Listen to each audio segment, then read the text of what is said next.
हर रोज एक नई कहानी देखने के लिए चैनल को सब्सक्राइब करें और बेल आइकन दबाना ना भूलें। चंदा और हर्ष एक साथ बैठकर बातें कर रहे होते हैं। तभी सूरज वहाँ सर पर हेडफोन लगाकर नाचते हुए आता है और चंदा से बड़े स्टाइल में बोलता है। हे भाभी डार्लिंग, गुड मॉर्निंग। क्या आप मुझे बनाना शेक बनाकर दे सकती हैं? तेरी जुबान को लकवा मार गया है क्या? तूने अपनी भाभी को गुड मॉर्निंग कहा और भैया कुछ नहीं है भाभी के सामने। वाह जी वाह। ठीक है देवर जी, आप ऐसे ही नाचते रहिए, मैं आपके लिए बनाना शेक लेकर आई लव यू भाभी। काश आप मेरी बीवी होती तो मैं आपको भैया से भी ज्यादा खुश रखता। हाँ, लगता है आज पिटने का मूड हो रहा है आपका। ओ बेटे, बहुत तेवर बढ़ रहे हैं तेरे। ये तो खानदानी तेवर है मेरे। अब आपके अंदर पापा जी के तेवर वाला डीएनए मिसिंग है तो इसमें मेरी गलती थोड़ी है। थोड़ी देर में चंदा उसके लिए बनाना शेक ले आती है और वो उसे देखकर हर्ष के पास बैठ जाती है। उन्हें एक साथ बैठा देखकर सूरज शायराना अंदाज में बोलता है। भैया और भाभी, आपको देखकर एक सेल्फ मेड शायरी याद आ गई। बोलूं मैं? टाइम पास मत कर, जा यहाँ से। मैं तो फिर भी बोलूंगा और ये सिर्फ आपके लिए ही होगा। साथ में बैठी तेरे एक हसीना है, तेरे परफ्यूम से भी ज्यादा महंगा मेरा पसीना है। पिज्जा बोल के खाता है तू रोटी, एक्सपेंसिव तेरी चीजें हैं लेकिन सोच है तेरी छोटी। फॉर्मेट की समझ तो होगी नहीं, फिर भी समझ ले मैं हूँ पूरा लेग पीस और तू है सिर्फ बोटी। कैसा लगा भैया? रुक तू, अभी बताता हूँ कौन लेग पीस है और कौन सूखी रोटी। ओए भागो यहाँ से, नहीं तो रोटी का पता नहीं चिंताता हो जाएगा। अरे भैया, आप तो खामखा बुरा मान गए, मैं तो मजाक कर रहा था बस। हाँ, मैं भी मजाक ही करूँगा, बस मेरे पास आ एक बार। आपकी तरह गधा थोड़े ही हूँ कि इतनी बेइज्जती होने के बाद भी यहाँ खड़ा रहूंगा। इतना बोलकर सूरज वहाँ से फरार हो जाता है। हर्ष अपने ऑफिस जाकर वहाँ अपने सिस्टम पर बैठ जाता है और तभी उसे बॉस बुलाती है और उसे बोलती है। मिस्टर हर्ष, आप पिछले 3 सालों से हमारे साथ काम कर रहे हैं, लेकिन मुझे लगता है लंदन वाली पार्टी के साथ बिजनेस डील के लिए आप नहीं, मिस सोनिया जाएंगी। She is less experienced, but उनकी परफॉर्मेंस ने मुझे काफी इम्प्रेस किया है। तुम्हें कोई एतराज तो नहीं? What, miss Sonia? बॉस, आपके कहने पर मैंने अपने प्रोजेक्ट, अपनी प्रेजेंटेशन के लिए ऑलवेज अपना बेस्ट दिया है। जहाँ तक मैंने एक्सपीरियंस किया है वो ऑलवेज कंपनी के लिए प्रॉफिटेबल साबित हुआ है और आज आप मेरी जगह मिस सोनिया को दे रही हैं।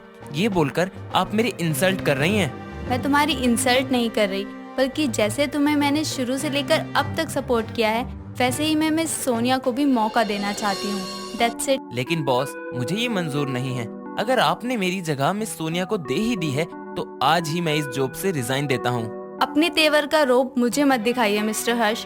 आपका ईगो अगर इतना ही हाई लेवल का है तो हमारी कंपनी को ऐसे मैनेजर की कोई जरूरत नहीं है। You can leave now. Thanks for this opportunity. इतना कहकर हर्ष अपना रिजाइन लेटर बॉस को देते हुए ऑफिस छोड़ देता है और वो अपना उदास सा चेहरा लेकर घर पर वापस आता है। हर्ष की बहन शीतल और माँ माला टीवी पर सीरियल देख रही होती है। हर्ष को ऐसे उदास होकर घर आते हुए देखकर माला उसे बोलती है। क्या हुआ, आज ऑफिस से जल्दी छुट्टी हो गई? भैया, आपका मूड कुछ ठीक नहीं लग रहा, कुछ हुआ है क्या ऑफिस में? उन दोनों की आवाज सुनकर चंदा भी वहाँ आती है और उसे देखकर बोलती है। अरे, आप आ गए? थोड़ी देर के लिए चुप नहीं हो सकते आप सब? अकेला छोड़ दो मुझे। आप इतना गुस्सा क्यों कर रहे हैं? मैंने नौकरी छोड़ दी है, बस मिल गई कानों को तसल्ली। कोई बात नहीं, आप शांत हो जाइए, कुछ भी मत सोचिए अभी।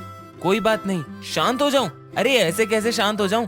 बॉस ने आज मेरे तेवर को ललकारा है, मैं अपने तेवर के दम पर इसकी लुटिया डुबा दूंगा। हर्ष का गुस्सा शांत करने के लिए चंदा बहुत कोशिश करती है, लेकिन वो थक हार कर अपने कमरे में चली जाती है।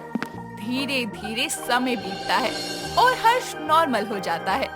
ऐसे ही एक दिन हर्ष, चंदा, शीतल और माला आपस में बातचीत करते हुए बोलते हैं।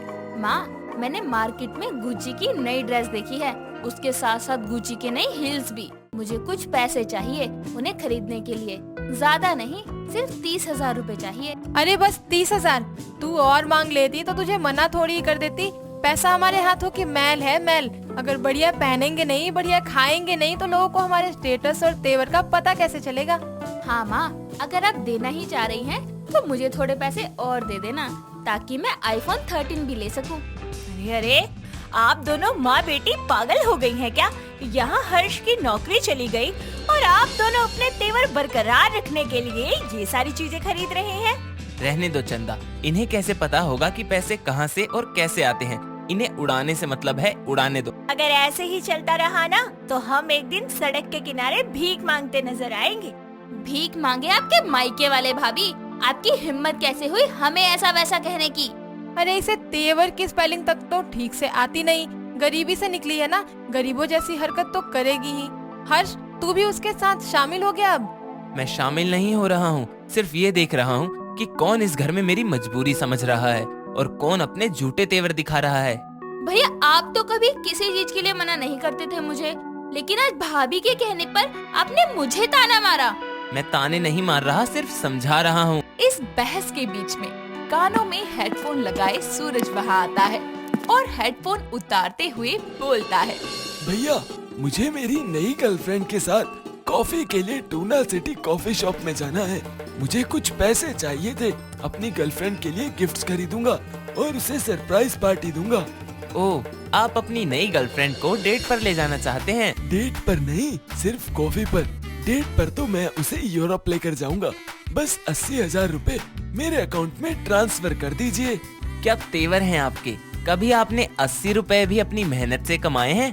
भैया, तेवर तो मेरा कमाल का है भैया। और बात रही 80 रुपए की, तो जैसा कि मैंने आपको पहले भी कहा था कि एक्सपेंसिव आपकी चीजें हैं, लेकिन आपकी सोच बहुत छोटी है। इतना सुनकर हर्ष उसे जोरदार चांटा मारता है और गुस्सा करते हुए पूछता है, अब पता चला किसका तेवर कितना भारी है। क्या कहा तूने? मेरी चीजें महंगी हैं, लेकिन मेरी सोच छोटी है। मैंने 80 रुपए की बात की थी, ना कि तेरे जैसे अय्याशी के शब्द बोले। तू अगर अपनी गर्लफ्रेंड को एक कप चाय अपने पैसों से पिलाएगा ना, मैं उस दिन धन्य हो जाऊंगा और जितना भी मैंने अभी तक कमाया है वो सब तेरे नाम कर दूंगा। हर्ष, ये हद से ज्यादा हो रहा है, अपने आप पर काबू रख। क्या काबू में रखूं? आप लोग मेरा मजाक उड़ा रहे हैं ये सब बोल बोल कर। दौलत चाहिए ना आप लोगों को, तेवर जताना है सभी के सामने। मैं आज ही अपनी सारी कमाई तुम लोगों के नाम करता हूँ। नहीं चाहिए मुझे ऐसे लोग और नहीं चाहिए मुझे ऐसा पैसा जिसके पीछे तुम लोगों की झूठी शान है।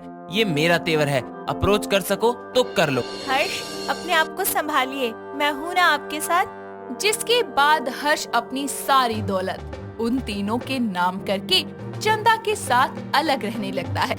रोहन के पिता का निधन उसके बचपन में ही हो गया था।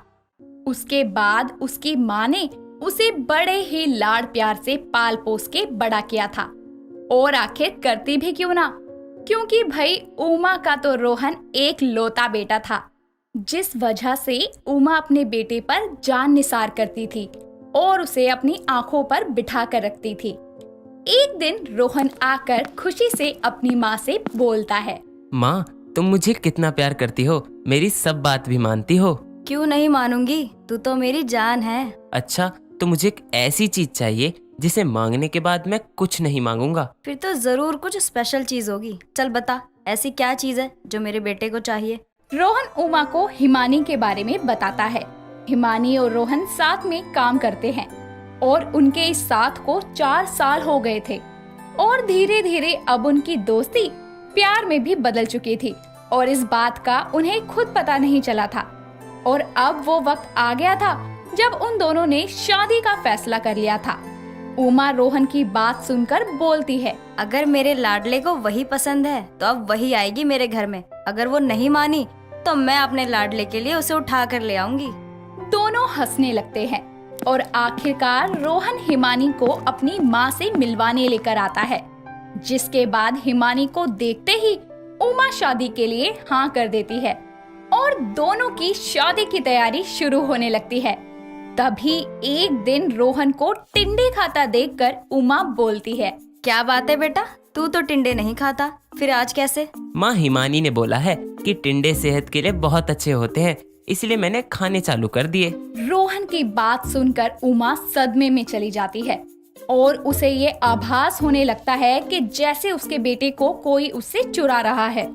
जैसे जैसे शादी के दिन पास आ रहे थे, उमा को लगता है कि उसका बेटा उससे दूर जा रहा है। तभी एक दिन उमा रोहन से बोलती है। बेटा मुझे मंदिर जाना है, प्लीज मुझे ले चल। माँ मैं ले तो जाता, लेकिन मुझे हिमानी को शादी का लहंगा दिलवाने जाना है। आप तो जानती है ना, वो मेरे बिना कहीं नहीं जाती। ये बात सुनकर उमा का दिल बुरी तरह टूट जाता है और वो कुछ नहीं कहती। तभी कुछ मिनट बाद रोहन फिर से उमा के पास आता है और बोलता है, चलो माँ मंदिर चलते हैं। देखा, मेरा बेटा तो मेरा है। मैं भी ना खामखा शक कर रही थी। पर बेटा तुझे तो बाहर जाना था, अब तू अचानक कैसे मान गया? अरे माँ, हिमानी ने बोला कि पहले माँ को मंदिर ले जाओ, लहंगा लेने हम शाम को चले जाएंगे, बस इसीलिए। हे भगवान, इसका मतलब ये मुझे मंदिर उस जादूगरनी के हुक्म से लेकर जा रहा था। रहने दे बेटा, मैं खुद चली जाऊंगी। इतना कहकर उमा अकेले ही मंदिर निकल जाती है और रोहन शाम को हिमानी को शादी का लहंगा दिलवाने जाता है। जिसके अगले दिन उमा रोहन से बोलती है, अच्छा बेटा एक बात बता, अगर मैं और हिमानी एक नाव में बैठे हैं और नाव डूब रही हो तो तू किसे बचाएगा पहले? माँ ये कैसा सवाल कर रही हो आप? चुपचाप जो पूछा है वो बता। माँ मैं दोनों को बचाऊंगा। और अगर तू किसी एक को ही बचा सका तो? फिर मैं नाव को बचाऊंगा, क्योंकि आप दोनों बैठे तो नाव में ही हो ना। नाव बची तो दोनों बचे। परवर कुछ नहीं माँ, मुझे बहुत भूख लगी है, कुछ खाने के लिए लेकर आओ ना। दिन बीतते हैं, जिसके कुछ दिन बाद में बड़ी धूमधाम से हिमानी और रोहन की शादी हो जाती है। उमा ने कभी हिमानी से ढंग से बात तक नहीं की थी, लेकिन उमा के मन में ये विचार आ गया था कि हिमानी रोहन को उससे चुराना चाहती है। दिन बीतते जाते हैं और एक दिन रोहन उमा से बोलता है, माँ मैं हिमानी को शिमला घुमाने लेकर जा रहा हूँ। मुझे तो आज तक पड़ोस तक घुमा के नहीं लाया और ये शिमला लेकर जा रहा है। ठीक है बेटा, जैसी तेरी मर्जी। मैं कौन होती हूँ किसी को कुछ बताने वाली? क्या माँ, आप भी कितना मजाक करती हो। रोहन अपने कमरे में चला जाता है और जाकर सो जाता है। वहीं दूसरी तरफ उमा को सपने में हिमानी दिखाई देती है, जो रोहन से पैर दबवा रही होती है और बोलती है, तेरा बेटा अब मेरा है, मैं इस पर राज करूंगी, बचा सकती है तो बचा ले। सपने में ये देखकर उमा की आंख खुल जाती है और वो बहुत बीमार पड़ जाती है, साथ ही साथ दर्द में करहाने लगती है। थोड़ी देर बाद में वहाँ हिमानी आती है और उमा को ऐसे हाल में देखकर बोलती है, अरे माँ जी क्या हो गया आपको? आपको तो बुखार है, चलिए डॉक्टर के पास चलते हैं। नहीं बेटा रहने दे, तुमको कल शिमला जाना है ना, तो जाओ जाकर सो जाओ। माँ जी कैसी बातें कर रही हैं आप तो मेरी माँ जैसी हैं। आप बीमार हैं और मैं घूमने की सोचूं, कभी भी नहीं। हिमानी उमा को डॉक्टर के पास लेके जाती है और घर आकर पूरी रात उमा की सेवा करती है। इसी के साथ उमा के सरहाने ही सो जाती है। जैसे ही सुबह होती है, उमा को कुछ अच्छा महसूस होता है और वो हिमानी को जगा के बोलती है, बेटा उठ, सुबह हो गई, अब मैं ठीक हूँ, तू जाकर सो जा। सारी रात अपनी सास उमा की सेवा करके उमा के जगाने पर हिमानी उठने के बाद अपने रूम में जाकर सो जाती है। और आखिर सोए भी क्यों ना, पूरी रात उमा की सेवा करके वो बहुत ज्यादा थक गई थी। सोने से पहले हिमानी अपने पति रोहन को जगा देती है और रात को उमा के साथ जो कुछ हुआ वो सब बताकर सो जाती है। जिसके कुछ देर बाद में रोहन घबराकर अपनी माँ के कमरे में जाता है और उसे बोलता है, माँ आपने मुझे बताया क्यों नहीं कि रात को आपकी इतनी तबीयत खराब थी, ना मुझे जगाया। बेटा तू थक कर आया था और तुझे आज शिमला के लिए निकलना है, इसीलिए मैंने तुझे परेशान नहीं किया। माँ मेरे लिए तुम पहले हो, ना ही मेरा काम, ना शिमला और ना हिमानी। हाँ मेरे लाल। उमा को ये सुनकर बहुत अच्छा लगता है और वो अपने आंसू पोंछ लेती है।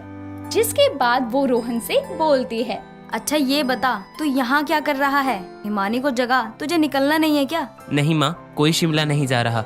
आपकी बहू मुझे जगाकर खुद ये बोलकर सोई है कि जब तक माँ की तबीयत ठीक ना हो हम शिमला नहीं जाएंगे। उमा जैसे ही ये बात सुनती है वो राहत की सांस लेती है, क्योंकि अब वो ये जान गई थी कि हिमानी उसका बेटा नहीं छीनना चाहती और उसका बेटा सिर्फ उसका है। दिन बीतते हैं और अब उमा बिल्कुल सही हो जाती है। जिसके बाद वो हिमानी और रोहन से बोलती है, देखो बच्चों, अब मैं बिल्कुल ठीक हूँ। अब तुम दोनों शिमला जाकर घूम आओ। शिमला तो हम जाएंगे, लेकिन आपके साथ। आपकी तबीयत ठीक नहीं रहती है, आपको अकेले छोड़कर कैसे चले जाएं? मेरे साथ? हाँ माँ, आपको तो मैं आज तक पड़ोस भी नहीं घुमा कर लाया, और अब अपनी बीवी को शिमला ले गया तो आपको तो यही लगेगा ना कि आपका बेटा अब उसका है, और मैं ये नहीं चाहता।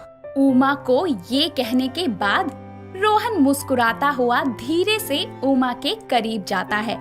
इसी के साथ उसके करीब जाकर उमा के कान में रोहन धीरे से बोलता है, माँ, अगर नाव में आप दोनों डूब रहे होंगे ना, तो सबसे पहले आपको ही बचाऊंगा। ये सुनकर उमा हंस पड़ती है और उसके सारे डाउट्स दूर हो जाते हैं, और अब वो ये बात समझ गई थी कि उसकी जगह कोई नहीं ले सकता।